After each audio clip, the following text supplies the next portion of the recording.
Hey everyone, welcome to the channel. If you've ever felt a bit lost when working with vector paths in Figma, you're in the right place. By the end of this video, you'll have a clear understanding of how to handle vector shapes, manipulate points, and even draw both straight and curved lines with confidence, opening up a world of possibilities for your designs. Let's dive right in and get hands-on. So first things first, let's jump into Figma. If you don't have it open already, go ahead and fire it up now. Figma is entirely browser-based, so you can use it without any complicated installs. Just log in and you're good to go. Once you're inside, you'll see your workspace where all the magic happens. Now let's start simple. I want you to grab the rectangle tool from the toolbar on the left, or you can just hit the little R key on your keyboard as a shortcut. Let's draw a rectangle on the canvas. Just click and drag to create it. Now here, where things start to get interesting. If you select the rectangle and go up to the top, you'll see an option to edit object. Click that, and suddenly you'll see little blue points at each corner of your shape. These are what we call vector points or nodes.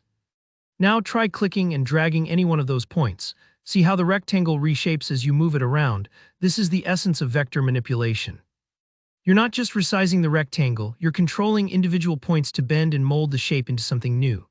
Maybe drag one of the corners inward so it starts looking a bit like a house, or pull it out to make a parallelogram. Experiment and see how flexible vectors can be. And don't worry if your shape looks a little odd at first. Manipulating points takes a bit of practice, but it's an incredibly powerful skill once you get the hang of it. Once you've gotten comfortable with the rectangle, let's try another shape, this time a triangle. To do this, grab the polygon tool from the toolbar and up at the options, set the number of sides to 3. Click and drag to place your triangle on the canvas. Just like before, select it and go into Edit Object mode. Now you can move any of its points to completely reshape the triangle. For example, drag the top point lower to make a wider base, or scoot one of the bottom points up to create a stylized arrow. Each change helps you see how moving individual points impacts the whole shape. Now I want to show you how to draw your own vector paths from scratch using the pen tool, which is the little fountain pen icon, or just press the P key. If you want to make a straight line, it's as simple as clicking once to drop your starting point, and then click again to place your end point. Figma instantly connects them with a straight line, super easy.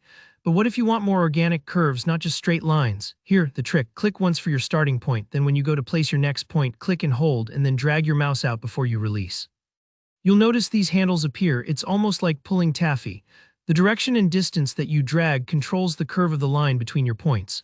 Play around with clicking and dragging in different directions and watch how the curves react. It may take a few tries to get a feel for it, and that's totally normal. Everyone's first curves look a little wobbly. And just like that, you're handling vector paths in Figma.